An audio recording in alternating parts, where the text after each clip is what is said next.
Welcome to Divided by Time, by Merrill Chadwick, narrated by Mitchell Larson. Published by brooksaudiobooks.com.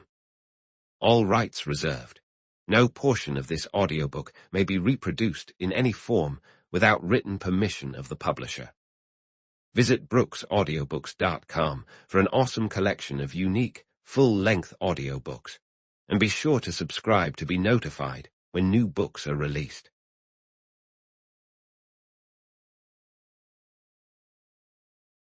Chapter 1. Heaven and Earth, sang Adam Lassorder, the tenor and owner of Lassorder Garage. His voice vibrated from his throat, which looked like he had swallowed a crabapple halfway, bulging above his low collar. Heaven and Earth, echoed Edwin Goodnow, the bass from the meat market and Boy Scouts leader. His thick chin buried itself into his neck as he stared at the sheet music in his hand. Heaven and Earth are full. Are full, Clare Tessler, the soprano from the yellow colonial house on Ridgely Road, joined in. Her eyes lifted as she reached a G-flat, rising on her toes. Of the majesty of thy glory. Ready, barked the choir master. Full now and all together. The choir room in the parish house echoed with the 20 voices of the choir. The choir master, at the piano, kept time by nodding his head. They were earnest and focused, filling the room with Dudley Buck's Festival Te Deum, Opus 63, No. 1. Elizabeth Nola enjoyed choir practice. She loved the way distinct voices eventually blended into harmonious beauty. She appreciated the sense of accomplishment and being part of the Sunday service. When she put on her black cassock, white surplice, and small round velvet cap, it felt like leaving behind worldly things, like a rose-colored hat and blue georgette dress. There was a simplicity in these moments, giving her dreams of renunciation. Elizabeth imagined herself in a quiet, cloistered place with long pillars and Gothic arches, much like the photograph in her living room, with the sound of a great organ playing in the background. She would return from church wearing her rose-colored hat and blue georgette dress and enjoy a hearty Sunday lunch. By 2 in the afternoon, while the family napped and Jim headed to the country club, her dreams would often shift.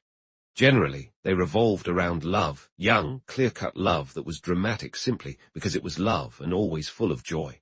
Maybe, someday, someone would confess their love for her. That was it. That was both the beginning and the end. Her dreams ended there, never advancing beyond that point. So she sat in the choir room, waiting for her turn. Altos, a little stronger, please. Of the majesty, of the majesty, of the majesty, of thy glory, sang Elizabeth. At once, she was both a nun and the star in a romantic dream shared by 2. To the eye she was a slight, rather ethereal figure with sleek brown hair and wistful eyes, pleasant eyes of an indeterminate color. She was pretty with the beauty of youth, sensitive and thoughtful, infinitely loyal, capable of suffering, and otherwise unremarkable. Elizabeth Nola sat in her plain wooden chair, suggesting no particular drama or tragedy, simply waiting with a hopeful and fearful anticipation. This was youth at 20, poised at the edge of life with every tomorrow promising potential adventure. Clare Tessler walked home with Elizabeth that night. Clare was a tall, blonde girl, lithe and graceful, with a carefully maintained allure in her attire. "Do you mind going around the block?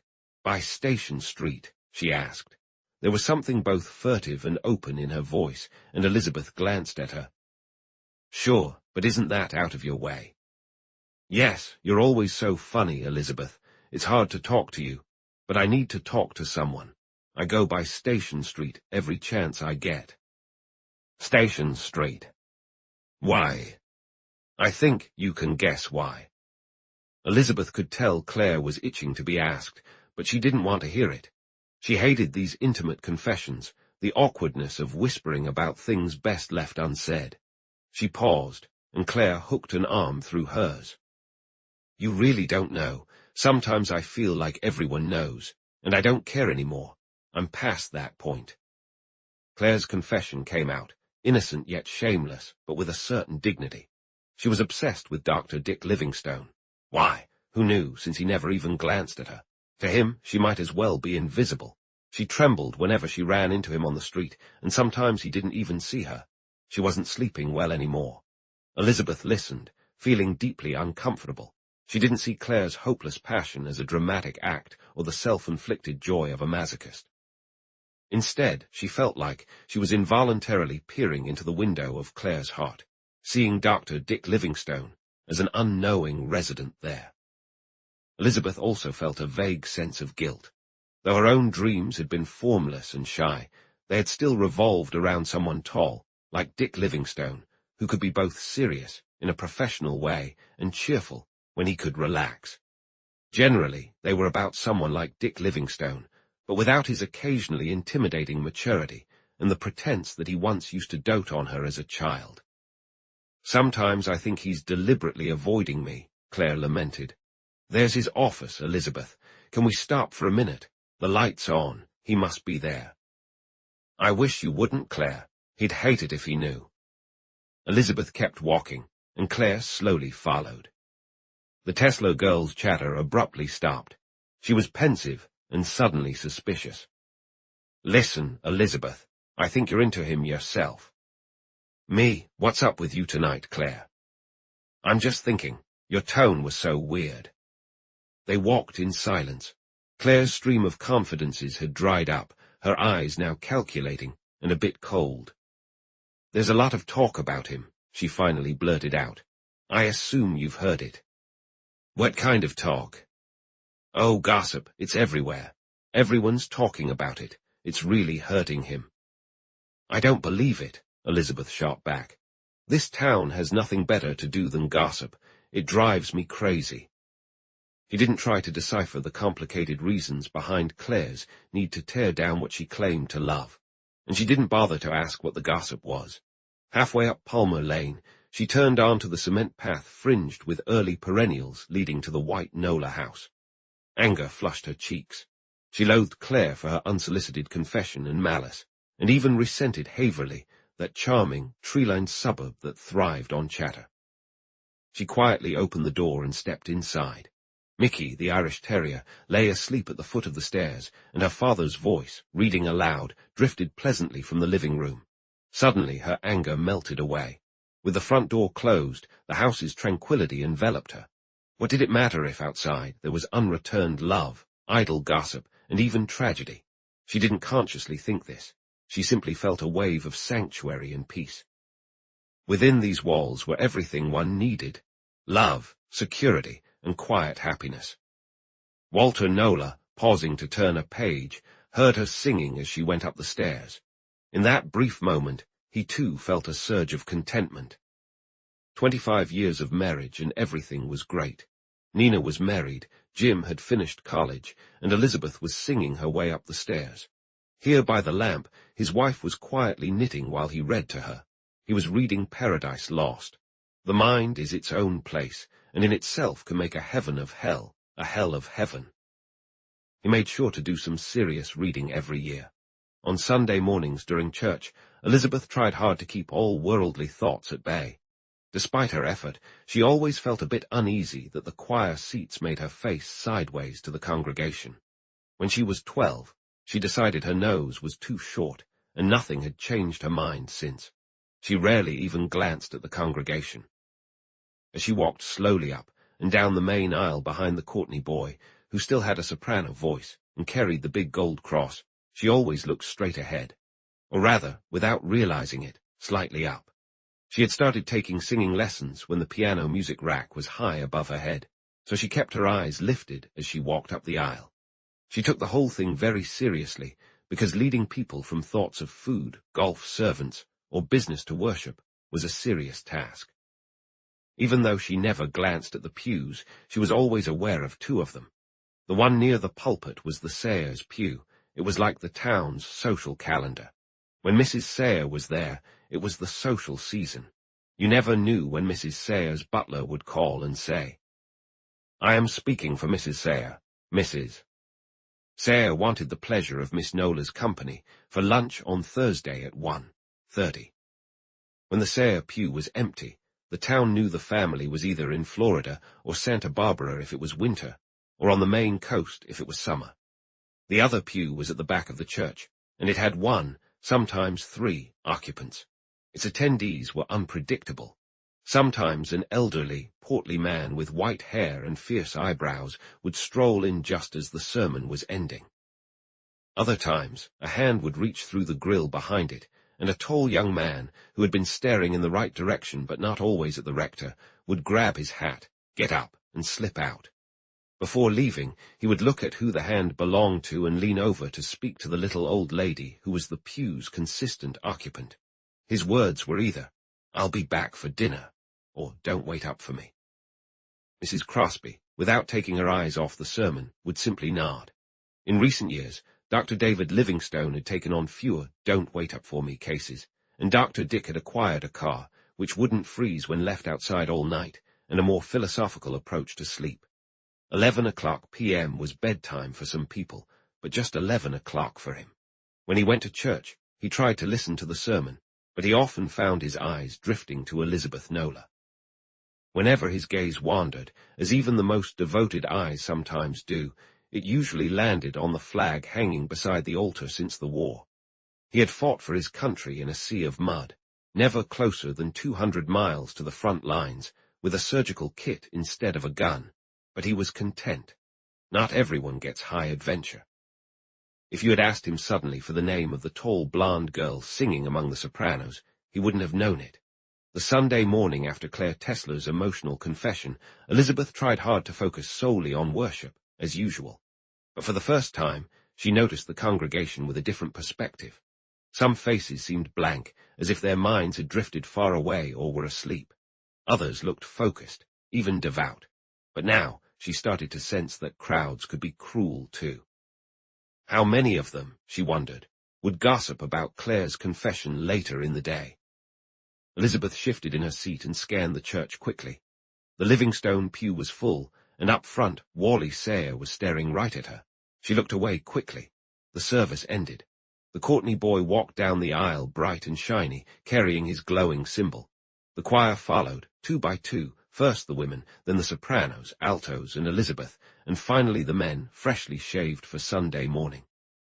The rector, Mr. Oglethorpe, came down last, looking a bit wistful as always, feeling he had fallen short of his high standards.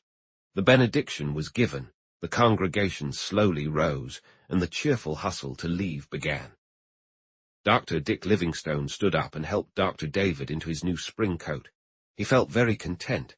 It was May, the sun was shining, and it was Sunday. He would have a couple of hours of leisure time. He had made up his mind about something that had been on his thoughts for a while. He was very happy.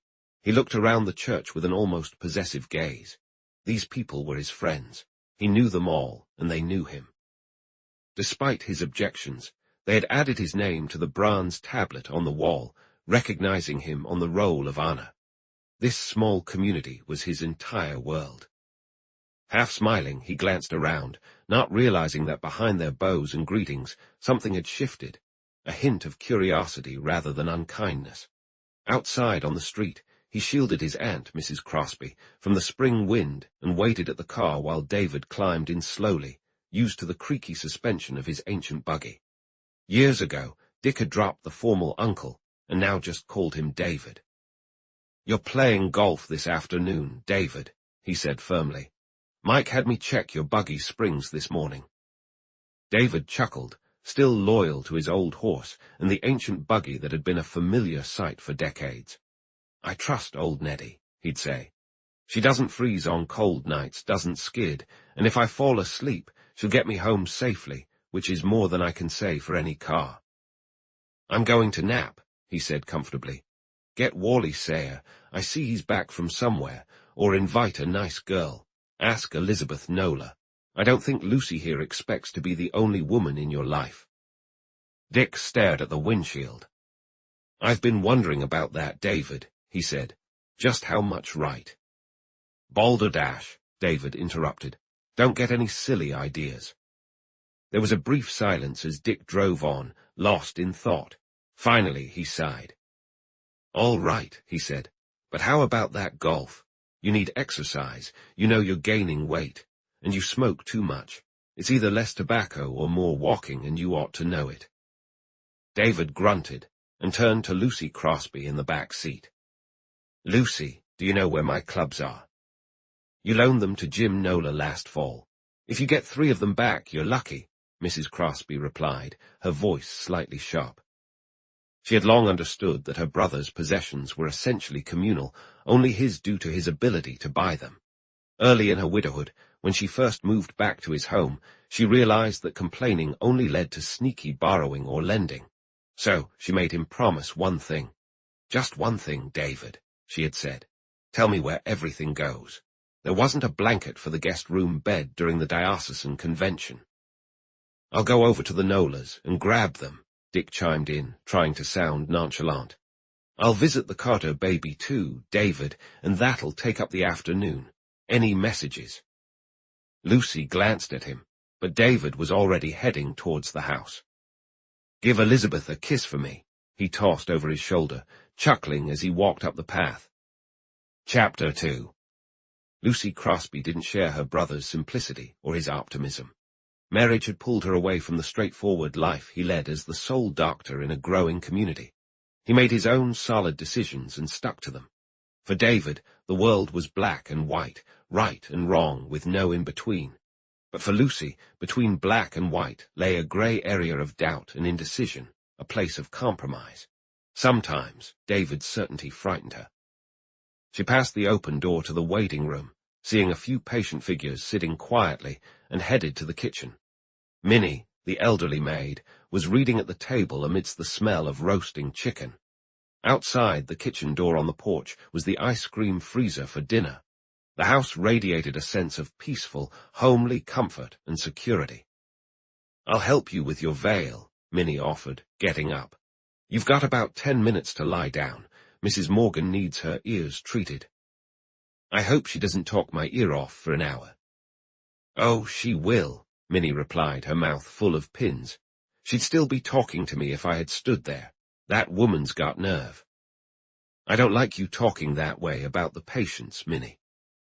Well, I don't like them asking me questions about the family either, Minnie said stubbornly.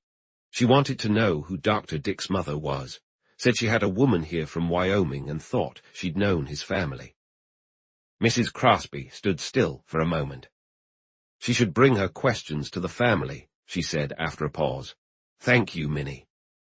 With her bonnet in hand, she went upstairs to her room. Recently, life had become increasingly calm and less plagued by doubts. When Dick moved in with them 10 years ago, at 22, it felt like she had a son, and she loved it. Lately, she'd been really happy. The war was over, and he was safely back. She could sew his buttons, darn his socks, and prepare his bed again. His presence brought life and joy to the old house. As David gradually stepped back from the work, Dick took over with ease, tirelessness, and growing popularity.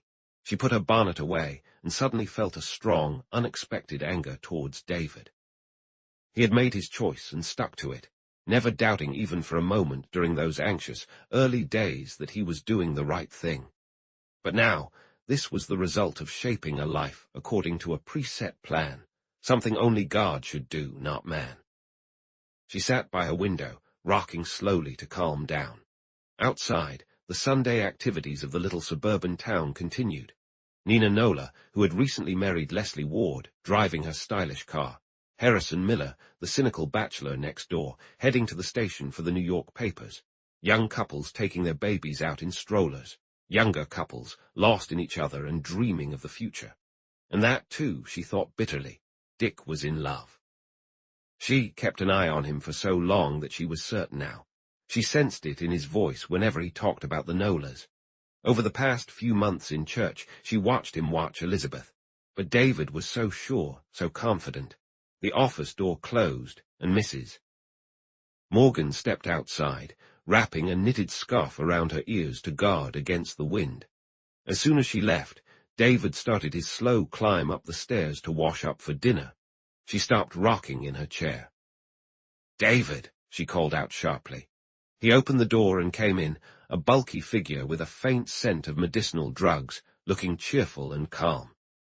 "Did you call me?" he asked. "Yes, close the door and come in. We need to talk." He shut the door and walked over to the hearthrug. There was a photograph of Dick on the mantel, taken in his uniform, which he glanced at briefly before turning back to her. All right, let's hear it. Did Mrs. Morgan say anything? He looked puzzled. She usually does, he said. I've never known you to think it worth mentioning. No, nothing special. The fact that Mrs. Morgan had limited her questions to just Minnie only fueled her suspicions. But sitting there with David, she couldn't bear to disturb his calm demeanor. I need to talk to you about Dick. Yes. I think he's in love, David. David straightened up, though he remained calm. We had to expect that, Lucy. Do you think it's Elizabeth Nola? Yes.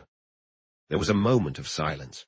The canary in its cage hopped around, its beady eyes darting between the two of them. She's a good girl, Lucy. That's not the point, is it? Do you think she likes him back? I don't know. There's some talk about Wally Sayer. He's been around a lot. Wally Sayer, David snorted. He's never worked a day in his life and never will. He thought about that with growing irritation. He doesn't hold a candle to Dick if the girl's a fool. With his hands deep in his pockets, David paced the room. Lucy watched him. Finally, she spoke up. You're avoiding the real issue, David, aren't you? Maybe I am, he admitted. I should probably talk to him. I think he feels like he shouldn't get married. That's ridiculous. I didn't mean exactly that, Lucy insisted. I mean, won't he want a lot of things sorted out before he gets married? Isn't he likely to want to go back to Norada? David's face lost some of its color. He stood still, silent and staring at her. You know, he planned to go 3 years ago, but then the war came and... Her voice trailed off. Even now, she found it hard to recall those times when Dick was drilling on the golf course, and that long period of separation. If he does go back. Donaldson is dead, David interrupted harshly. Maggie Donaldson is still alive. So what? She's loyal to the core, and besides, she's as legally liable as I am. David, there's something I need to know. What happened to the Carlisle girl? She left the stage. There was a general feeling she was involved, but I don't know, Lucy. Sometimes I think she was, he sighed. I read something a few months ago about her coming back in the valley. That was the play she was in the spring before it all happened. He turned to her. Don't let that get mixed up in your thoughts. I wonder sometimes. I know you do. Outside, the sound of an automobile door slamming announced Dick's return, and Minnie rang the old-fashioned gong hanging in the lower hall. Mrs. Crosby stood and placed a leaf of lettuce in the birdcage. Dinner time, Caruso, she said absently. Dick had named the bird Caruso. She turned to David. She must be in her 30s now. Probably. Then his anger and anxiety erupted. What difference does it make about her? About Donaldson's wife? About any leftover from that awful time? They're gone, all of them. He's here. He's safe and happy. He's strong and going to be fine. That time is over. In the lower hall, Dick was taking off his overcoat. Smells like chicken, Minnie, he called into the dining room. Chicken and biscuits, Mr. Dick, Minnie replied. Hey up there, he shouted.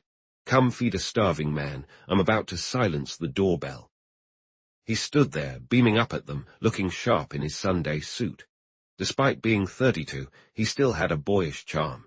His face, as he watched them, was strong more than handsome, quietly dependable with a hint of humor. In the words of our great ally, he announced, Madame and Monsieur, dinner is served. His eyes held not only tenderness, but also an exaggerated affection, like he was trying to show, both to them and to himself, that this new thing in his life hadn't changed their old bond. This new thing was real. He was still a bit dazed by it, and quite anxious. Earlier, he glanced at himself in the mirror of the walnut coat rack, and didn't see anything particularly inspiring. At the bottom of the stairs, he slipped his arm around Lucy's and held her hand. She seemed so small and fragile beside him. One day, he said, a strong wind will come along and carry off Mrs. Lucy Crosby, and the doctors Livingstone will have to rent airplanes to search for her at various heights. David sat down and picked up the old-fashioned carving knife. Got the clubs? He asked. Dick looked almost alarmed. I forgot them, David, he admitted. Jim Nola went to look for them, and I'll head back after dinner. A bit later during the meal, Dick looked up from his plate and said, I'd like to cut office hours on Wednesday night, David. I've asked Elizabeth Nola to go into town for the theatre. What about the Homers, baby? Not due until Sunday. I'll leave my seat number at the box office, just in case. What will you see, Dick? Mrs. Crosby asked. Would you like some dumplings? I would, but David shouldn't. Too much starch. I think it's the Valley. An actress named Beverly Carlisle is starring in it. He kept eating, his thoughts far from his food, drifting back to the White House on Palmer Lane and a girl. Lucy Crosby, with her fork paused in midair, stared at him, then glanced over at David. But David remained focused on his plate. Chapter 3. The Nola house was nice, modern and pretty typical. Walter Nola and his wife were just like their home. Among their everyday furniture, you'd find something special, like an antique highboy, a Sheraton sideboard, or some old cut glass. Similarly, despite a certain mediocrity, they had their standout qualities. They enjoyed music, believed in the family as the core of the nation, prioritized happiness over ambition, and devoted their lives to their kids. For many years, their lives revolved around their children. They would have long, anxious discussions about whooping cough, early disobediences, and later, Sunday tennis. They stood together to shield their kids from disease, trouble, and the future. Now that the kids were grown, they sometimes felt lonely and still worried. They feared car accidents, and Walter Nola had resisted Jim's pleas for a car for years. They were scared of trains, journeys, and unhappy marriages, and kept those fears from each other. Their nightly prayers were to keep them safe and happy. But they watched life taking their children one by one. They still saw them as kids, though these children were determined to carry their own burdens. Jim stayed out late sometimes, feeling his manhood questioned if he was asked about it. Nina was married and out of the house, but they feared potential dangers of motherhood for her. Only Elizabeth was left, and they showered her with the care once spread among all three. They intended for her to never know trouble. She was more tender, docile, and gentle than the others. They didn't see her as a healthy, normal girl, but as something fragile and incredibly precious. Nina was different. They had always worried a bit about her, though they never voiced their concerns. Nina always exceeded her dress allowance, but was always sweetly remorseful about it, and she tended to place too much importance on material things. Nina's pre-marriage bedroom was a chaotic mix of keepsakes, party favors, photos, college banners, and impulsive buys, symbols of her vibrant social life. By the time she was presented to society, Nina had already unofficially done so at 16. The debutante ball, hosted at the club ballroom, was a grand affair with an orchestra, a caterer, and countless flowers that didn't last long enough to be donated. Every family member got new clothes, and the event brought a whirlwind of socializing that left Mrs. Nola exhausted, staying up late with other mothers and handling household chores in the mornings. The relentless pace took a toll, and though she wanted nothing more than her children's happiness, she felt a mix of relief and exhaustion when Nina announced her engagement, as casually as she did everything else, during dinner one night. "Hold off on ringing for Annie, Mom," Nina said. "I have some news. I'm marrying Leslie Ward."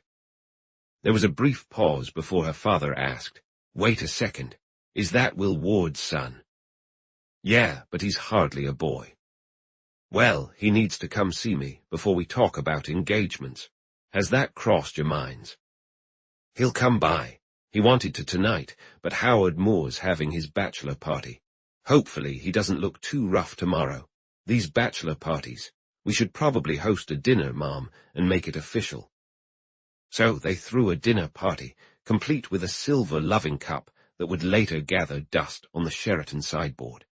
The trousseau and the wedding were so lavish that a permanent worry line appeared between Walter Nola's eyebrows. Nina's love for all things luxurious never faded, even after she got married. She would practically ignore her birthday and Christmas, coming to his office months before the holidays, desperate for something new. "Here's the deal, Dad," she would start. "You're going to give me a Christmas check anyway, right? I really need it now. I can't go to another ball with nothing to wear. What about your wedding clothes? They're worn out and totally out of style. I don't get it, Nina. You and Leslie have a solid income, your mother and I. You didn't have the social pressures we do, and don't get me started on wedding presents. If another one of my friends gets married. With a sigh, he would pull out his checkbook, and after a moment of hesitation, write her a check. Handing it over, he'd say, "Remember, Nina, this is for Christmas. Don't be upset when the holidays come and you don't get anything else from us." But he knew that when the time came, Margaret, his wife, would hold out almost to the end, then sneak off to a jeweler's and buy Nina something she just couldn't live without. It wasn't quite fair, he thought.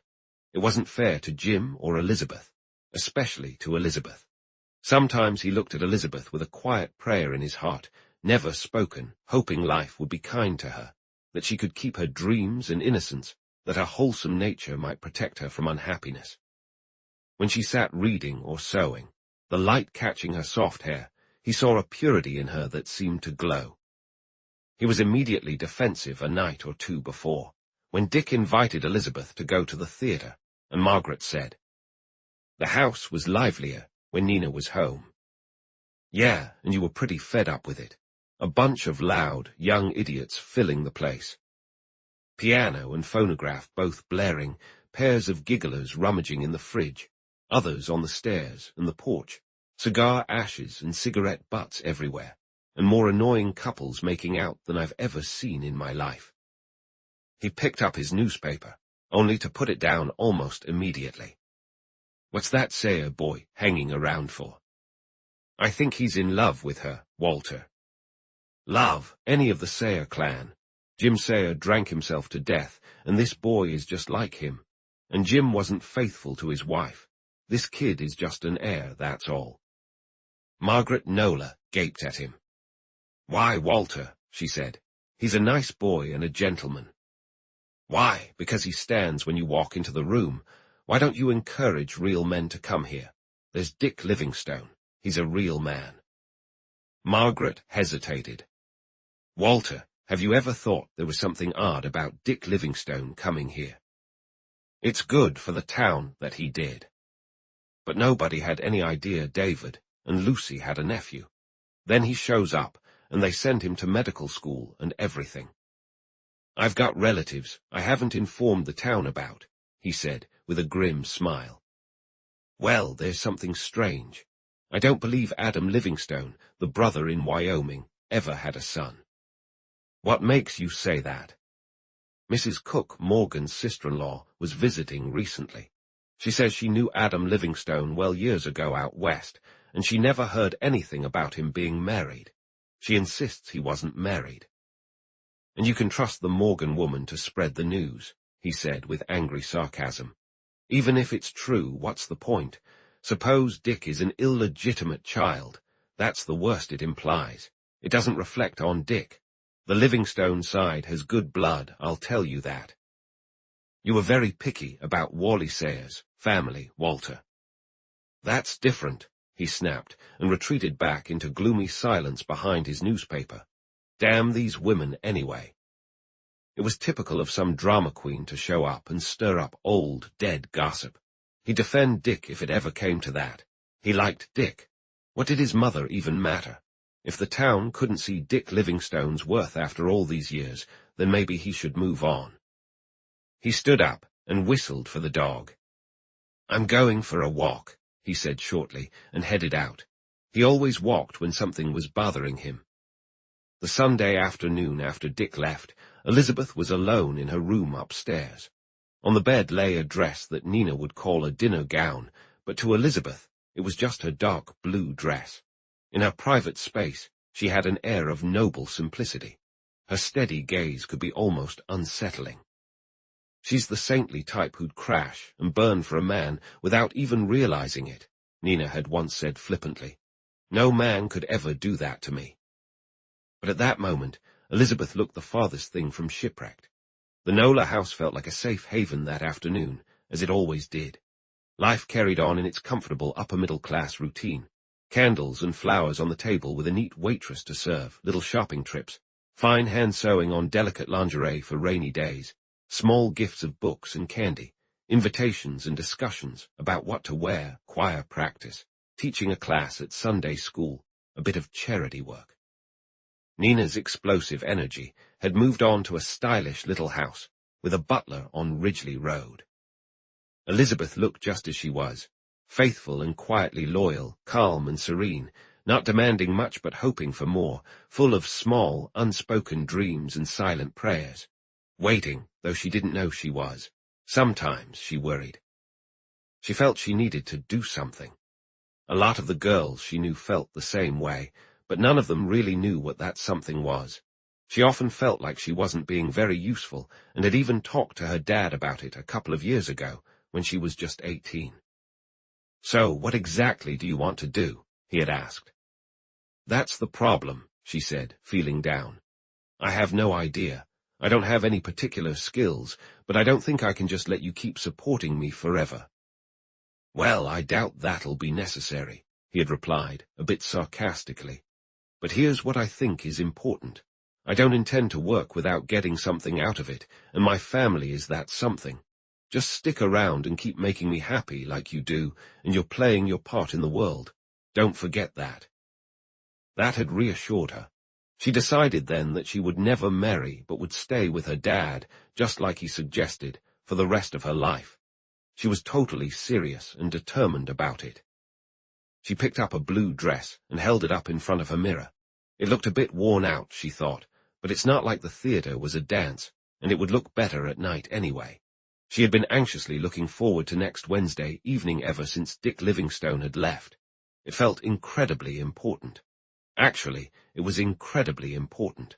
For the first time, she admitted to herself that she had liked him for quite a while. She also felt strangely young and inexperienced, almost as if he was reaching down to her from some higher place, like being 32, having been through a war, and having had to deal with life and death decisions. She hoped he didn't see her as just a kid.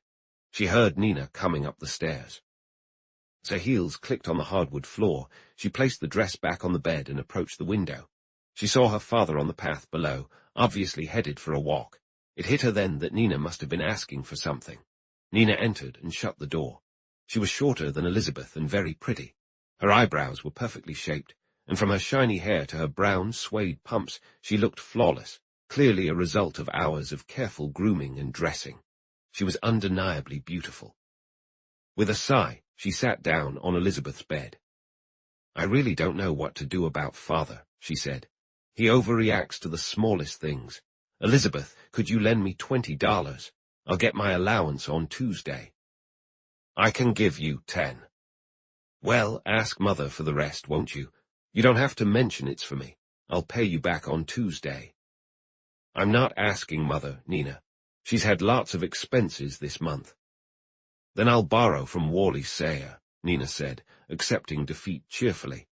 "If it were any other bill it could wait, but I lost it at bridge last night, and it has to be paid." "You shouldn't be playing bridge for money," Elizabeth said, a bit primly. "And if Leslie knew you borrowed from Wally Sayer—" "I forgot. Wally's downstairs, Elizabeth. Honestly, if he weren't so funny, he'd be tragic." "Why tragic? He's got everything." "If you just use a little sense, you can have it too." "I don't want." "Pooh, that's what you think now. Wally's charming.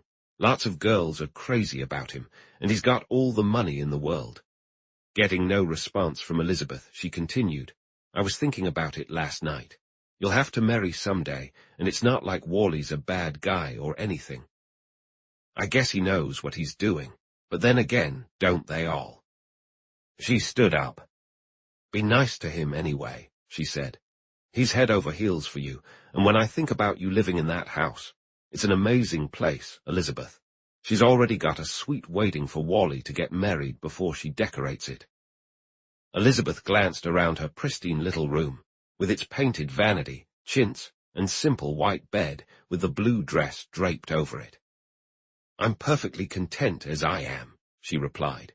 While she fixed her hair in the mirror, Nina scanned the room and her eyes fell on the dress. "Are you seriously still wearing that old thing?" she demanded. I really wish you'd get some decent clothes. Are you going somewhere? I'm going to the theatre on Wednesday night. With who? Nina, known for her bluntness within the family, asked. With Doctor Livingstone. Are you kidding? Nina asked, incredulous. Of course not. Nina sat down on the bed again, watching her sister with a mix of curiosity and concern. It's the first I've heard of this, she said. I thought he avoided women like the plague, and you know Clare Tessler is. Elizabeth turned sharply. Clare is ridiculous, she interrupted. She has no self-respect or class or anything else, and I don't see what my going to the theatre with Dick Livingstone has to do with her anyway. Nina raised her perfectly groomed eyebrows. Really, she said. You don't have to bite my head off, you know, she studied Elizabeth. Just don't waste yourself on Dick Livingstone, sis. You're too beautiful and he's got nothing. A small-town practice, out all night, that run-down old house, and 2 elderly people to take care of, especially since Dr. David is declining fast. It's not worth it. Besides, there's a rumor about him that... I don't want to hear it, if you don't mind. She walked to the door and opened it. I've barely spoken a handful of words to him in my life, but just remember this. When I do find the man I want to marry, I'll make up my own mind. Just like you did, she added as a parting shot. She felt a pang of regret as she went down the stairs. She had begun to suspect what the family had never guessed, that Nina wasn't very happy. More and more, she saw Nina's obsession with clothes, parties, and little trinkets as attempts to fill a void. She even suspected that sometimes Nina felt a bit lonely. Wally Sayer rose from a deep chair as she entered the living room. Hey, he said. I was about to ask the operator to get me the upstairs phone so I could reach you. Nina and I were talking. Sorry about that. Wally, despite Walter Nola's opinion of him, was a charming guy with a broad smile, an air of easygoing confidence, and a stubborn chin. He usually got what he went after, and Elizabeth, enlightened by Nina, began to feel a small anxiety that afternoon that what he wanted now was her. Is Nina coming down? He asked. I suppose so. Why? Could you let her know you're going to be busy for the next half hour? I could, but I really don't plan to. You're as hard to pin down as a germ, he complained. I gave up a perfectly good round of golf to see you, and since your father usually calls the dog the moment I show up and goes for a walk, I thought I might get some time with you alone. Well, you're alone with me now, aren't you? Suddenly he leaned over, grabbed her hand, and kissed it. You're so cool and sweet, he said. I wish you liked me a little. He smiled up at her, somewhat wistfully. I've never met anyone quite like you. She pulled her hand away. Something Nina had said, that he knew his way around, flashed through her mind, making her uneasy. Behind him was that strange, hidden world where men like him led their secret lives, navigating it effortlessly. She had no curiosity or interest, but being aware of its existence, as Nina had revealed, repelled her. There are plenty like me, she said. Don't be silly, Wally. I hate it when you kiss my hand. I wonder, he said perceptively, if that's really true, or if you just hate it when I do it. When Nina walked in, Wally was sketching out his new power boat being built in Florida. A few minutes later, a rather sullen Annie appeared with a tea tray, explaining Nina's delay. Afternoon tea was not customary for Nola, but was a regular thing for the Sayers. Nina believed in presenting the best, which sometimes led to a bit of domestic imbalance. Put in a good word for me, Nina, Wally pleaded. I want to ask Elizabeth to see a play this week, and I think she'll say no. What's the play? Nina asked casually, already thinking that her mother needed a new tea cart and service, perhaps in old Georgian silver. The Valley, but the play isn't the draw, it's Beverly Carlisle. I thought she was dead, or something. Or something is right. She retired years ago at the peak of her fame. They say she was stunningly beautiful. I never saw her. There was some weird story, but I've forgotten the details. I was just a kid then. How about it, Elizabeth? Sorry, I'm going on Wednesday night. He looked disappointed and curious, but only said, Well, better luck next time. Can you believe it? Nina chimed in. She's going with Dick Livingstone. Imagine that. But Wally could imagine it all too well. He felt a pang of unease. There might be nothing to it, but then again, there might be something. Livingstone had the qualities that could draw someone like Elizabeth. He had depth and a sense of responsibility. He was older, too, which kind of impressed the girls. He's not attractive at all, Nina remarked. Quiet and well, I don't think he even knows what he's wearing. Wally was watching Elizabeth closely. Oh, I don't know, he responded, trying to be fair. He's a good guy, pretty decent. He was almost certain that Elizabeth's look was one of appreciation. He left soon after, keeping up a cheerful appearance and making sure to wish Elizabeth an enjoyable time at the theatre. They say she's amazing, he said from the doorway. Better take 2 tissues with you. It's sadder than East Lynne and the old homestead combined. He walked out, holding himself upright and smiling until he reached the corner. There he slouched, turning into a rather dejected figure who, some time later, stood in the middle of the deserted bridge over the small river, gazing moodily at the water. Meanwhile, in the dimly lit living room, Nina was voicing her frustrations. You treat him like a dog, she said. Sure, you're polite, but if any guy looked at me the way Wally looks at you, although, she added thoughtfully, maybe that's why he's so into you. Could be a strategy. Most girls fall for him hard. But when she glanced at Elizabeth, she realized she wasn't paying attention. Elizabeth's gaze was fixed on something out on the street. Nina looked out too. The Livingstone car, rattling with loose joints and ridiculously old tires, was passing by. Chapter 4. The Homer baby announced his arrival early Sunday afternoon, causing quite a stir. By the time he actually showed up that evening, Minnie was winding her clock and getting ready for an early night before the Monday wash, while the Sayre butler was calling everyone to dinner. Dick walked in around 10, exhausted but triumphant, declaring that Richard Livingstone Homer, male, white, weighing 9 pounds, had safely entered the world. David lay in the large walnut bed that had once been his mother, reading his prayer book by the light of his evening lamp. He went through the evening prayer and the litany, then moved on to the 39 articles, which usually put him right to sleep. But it wasn't working. He got up and started pacing his room, a sturdy old figure in striped pajamas and the knitted slippers Mrs. Morgan gave him every Christmas. To Dr. David, with love and a Merry Christmas, from Angeline Morgan, the tag always read. Finally, he took his keys from his trousers pocket and quietly padded downstairs to his office. There, he pulled the shade and turned on the lights. The room was full of his professional gear accumulated over the years. An old-fashioned surgical chair, a corner closet originally meant for china that now held his instruments, a bookcase, and his desk. Dick had already removed the old ledger from which David begrudgingly made out bills when he needed money. Through an open door was Dick's office, neat and modern with its shining linoleum and small glass stands. Beyond that was the lab, a former fruit closet, where Dick often retreated to work with slides, tubes, stains, and a microscope. Sometimes David got called in by the old man, who would talk excitedly about stuff like Staphylococcus aureus and Friedlander's bacillus. David listened, but his gaze often shifted from the microscope to Dick. One evening, David pulled a worn book from the bookcase and sat at his desk. After about an hour, he heard footsteps and quickly closed the book. Lucy appeared, wrapped in a dressing gown over her nightdress, holding a glass of warm milk. "Drink this and come to bed, David," she said firmly. "I've been waiting for you, and I need some sleep." He knew she wouldn't ignore the book. "I was just thinking about things, Lucy," he said apologetically. "I can't help being worried." "Well, it's in God's hands now," she replied simply.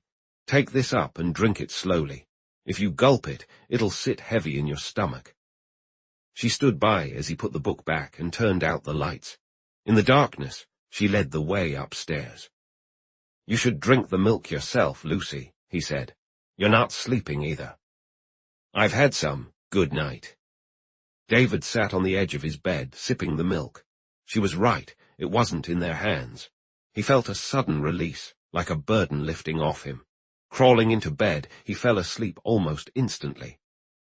So, sometime after midnight, David was sleeping, and Lucy was on her knees in prayer. Elizabeth lay unconscious in her white bed, and Dick Livingstone was also asleep, but still in his clothes, slumped in a chair by the window.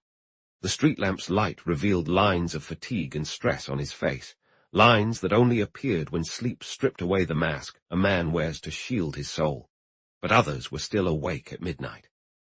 Nina was sprawled on her French bed, checking her jeweled watch and straining to hear Leslie's car pulling into the driveway after his night at the country club. She felt angry and a bit heartsick.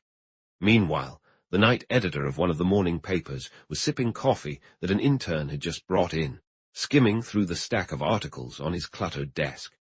He grabbed a few sheets with a photograph paper clipped to them and flipped through them quickly. A man in a casual hat, lounging on the desk, watched him lazily. "Beverly Carlisle," the night editor muttered. "Back in the spotlight, huh?" He examined the photograph. "She hasn't aged much, has she? Strange world." Louis Bassett, the star reporter and feature writer for the Times-Republican, chuckled wryly. "She was incredible," he mused. "I interviewed her once and was completely smitten. She had everything set up perfectly. The papers had been buzzing about that incident with Judd Clark, how he had 15 guys lined up in the lobby, each with a huge bouquet, all dressed to the nines in top hats and overcoats. So she played the wholesome domestic scene for me, knitting or sewing, I don't even remember." "You fell for it, huh?" "Did I ever? That was 10 years ago, and I'm still not over it." "That's probably why," the city editor said dryly. "Go back and interview her, see if you can finally move on. Ask her thoughts on flappers and barbed hair for next Sunday's feature. Smith would love it." He finished his coffee. "While you're at it, maybe ask what she thinks happened to Judson Clark," he added. "If anyone knows, it's probably her." Bassett looked at him, stunned. "You're kidding, right?" "Yeah, but it would make a heck of a story." Chapter 5. It seemed that his ambitions and duties were on separate tracks, never converging. On one side, he craved to devote himself entirely to chasing down diseases in the lab, instead of treating them in exam rooms, fighting those quiet battles, and winning. He felt certain he could win. On the other side was David. He hadn't fully grasped that David was getting older until he returned home after finishing his studies. Initially, he believed that by the time David had to step back from his busy practice, he would have already established himself enough in his own specialty to support the household seamlessly. But an unexpected hurdle had emerged. David was fiercely protective of his practice. The idea of handing it over to someone new and unfamiliar was painful. Entrusting it to his adopted son was one thing. Giving it to some young upstart was something else entirely. David wasn't being selfish or unreasonable. His patients were his friends, and he felt a deep responsibility toward them, coupled with a strong distrust of modern methods. He thought many new practices were just nonsense, and he viewed the declining faith in traditional remedies with suspicion. When Dick donned rubber gloves during their first childbirth case together, David scoffed. "I've delivered half this town's babies with my own hands," he said, "and they're all breathing just fine." By then, Dick had made his choice. He couldn't leave David. So for him, it was the routine of a general practice in a suburban town. Long hours, varied responsibilities, and the nagging feeling that in trying to do many things adequately, he wasn't excelling at any. But the trade-off was worth it. The satisfaction of seeing old David content, more free time, and the gratitude and love of Lucy Crosby. Every now and then, he felt a pang of frustration when he read some article in a medical journal by a colleague, or when he saw younger doctors in France gaining experience that would open doors back home. But mostly, he was content, or at least resigned. He was building up the Livingstone practice, and his main concern was that more patients might start asking for Dr. Dick over Dr. David. He didn't want David to feel undervalued. After 10 years, his unusual situation had become normal. He always intended to go back to Norada and clear up a few things, But it was a long journey, and he had very little time. Over the years, the past seemed less important compared to the present. He hardly thought about the future. Then, suddenly, everything shifted. He had fallen in love with Elizabeth Nola without even realizing it. He left for the war, leaving her as a little girl, and came back to find her a grown woman. He didn't recognize his own feelings at first. It was only when he found himself driving past the Nola house for no reason that he began to feel unsettled. The future instantly became crucial, and to a lesser extent so did the past. Did he have the right to Mary if he could make her care for him? That night, after delivering the Homer baby, he sat by the window and faced his situation. Marriage meant many things. It meant love and companionship, but it also meant children. Did he have the right to pursue a full and happy life? Was there a risk that something from his past, some forgotten misstep or hidden flaw, could unravel the life he had built? Not just his life, hers. On Monday night, after asking Elizabeth to join him at the theatre, Dick went into David's office and shut the door. Lucy, always attuned to every noise in the old house, heard him go in. She sat in her chair upstairs with her hands resting in her lap, anxiously waiting for the conversation to end. She thought she knew what Dick would ask and what David would say. And in a way, David would be right. Dick, wonderful, lovable, upstanding Dick, deserved what other men had: love, a home, children, and a life of his own. But what if Dick wanted to clear everything up before getting married? To Lucy, it was inconceivable that any sensible girl would turn him down. What if he decided to go back to Norada? He hadn't changed much in 10 years. He had been well known there, quite a noticeable figure. Lucy began to think about ways to keep him away from Norada. Some time later, she heard the office door open and close with Dick's usual slam. He came upstairs 2 at a time, as he always did, and knocked on her door. When he walked in, she could tell from his expression what David's answer had been, and she closed her eyes for a moment. "Grab your things," he said cheerfully. "Let's go for a drive in the hills. I've arranged for some moonlight." When she hesitated, he added, "It helps you sleep, you know. I'm going, even if I have to ride alone and chat with an imaginary lady beside me." She suspected that had been his original idea, adjusted when he thought of her. She walked over and placed a wrinkled hand on his arm. "You look happy, Dick," she said wistfully. "I am happy, Aunt Lucy," he replied, bending over to kiss her. On Wednesday, his mood shifted between bursts of high spirits and moments of silence. Even Minnie noticed it. "Mr. Dick's so odd, I can't figure him out," she told Lucy. He came back asking for noodle soup, loaded up with all the kitchen gear, and announced he was a knight in armor. Then when I brought the soup, he didn't even touch it. It was when he was about to leave that Lucy's concerns hit home. He came in, as he always did when something out of the ordinary was happening, to have her look him over. He knew she waited for him, ready to give his tie a final pat, inspect his shirt front for any laundry flaws, and pick off imaginary threads from his dinner jacket. "Well," he asked, standing in front of her, "how's this? It's peak art, Mrs. Crosby." "I'll give you back a quick brush," she said, grabbing the brush. He bent towards her, part of a little routine they had, and she made a few dabs at his spotless back. "There, much better." He straightened up. "What do you think about Uncle David?" he asked, catching her off guard. "Better than he has been in years. Why?" "Because I'm thinking of taking a short trip. Just 10 days, he added quickly, seeing her face. "You could clean out my office while I'm gone. You've been wanting to do that for a while." She dropped the brush, and he stooped to pick it up, giving her a moment to gather herself. "Where to?" she managed to ask. "To Dry River, by way of Norada." "Why go back there?" she asked, trying to keep her tone even. "Why not head east? You've been wanting to go back to Johns Hopkins for months." "Why shouldn't I go back to Norada?" he replied, trying to keep it light. Then he placed his hand on her shoulders. "Why shouldn't I go back and clear things up in my mind, find out once and for all that I'm truly free?" "You are free." "I need to know for certain," he said almost stubbornly. "I can't just assume. I believe I am, and I trust David, but I need to be sure. Besides, I wouldn't mind seeing the ranch again." I need to see Maggie Donaldson.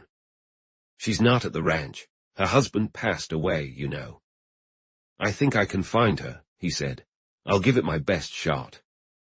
After he left, she grabbed her smelling salts and lay down on her bed, her heart pounding wildly. Elizabeth was waiting for him in the living room with her family. She looked absurdly young and very pretty, and he had a fleeting doubt that he seemed old to her, and heaven help him, that she looked up to him. He thought her blue dress was the height of fashion, and in his fluster he accidentally tried to put on Mr. Nola's overcoat in the hall. Recovering his composure, he aimed for a dignified exit to hide his excitement and show only polite pleasure, but then he tripped over Mickey, which led to a series of yelps. Feeling hot and a bit ridiculous, he carefully tucked Elizabeth into the small car, being very particular about her feet, and started driving with extreme caution to avoid jarring her. He felt like he was temporarily in charge of something infinitely precious and very dear, something that must never suffer or be hurt. Chapter 6. Wednesday morning, David was in his city office. He sat on the edge of his chair, occasionally wiping his face or polishing his glasses with his handkerchief, unaware he was doing so. He wore his best suit, the one with the tie Lucy had given him for Christmas. Across from him, behind a large mahogany desk, sat a small man with sharp eyes and a tidy brown beard. The desk held a spotless blotter, a silver inkstand, and a pen, nothing else. The almost intimidating orderliness of the place had initially unsettled David. The small man was responding to a question. Quite the opposite, I'd say. The stronger the character, the bigger the breakdown. David considered this. I've read all your work on the topic, he said after a moment, especially since the war. The psychoanalyst brought his fingertips together thoughtfully. Yes, the war supported my theories, he said with a hint of smugness. It also contributed significantly to our field's literature, although some arguments are flawed. Take Van Alstyne, for instance. You've mentioned that everyone has a breaking point. Absolutely, we all do. There's a limit we can endure. A strong and healthy mind can handle more than a weaker one. Some people live through things that would break you or me. Was there such a history in this case? Yes, Dr. David said reluctantly. The mind is a peculiar thing, the little man continued pensively. It has its own guards which take a break during sleep. Our strictest and often unconscious repressions slip past them then, surfacing as dreams. But you know all that. Dream symbolism. Does the person in question dream? That could be interesting, maybe even important. I'm not sure, David said uneasily. You mentioned the walling off followed a shock.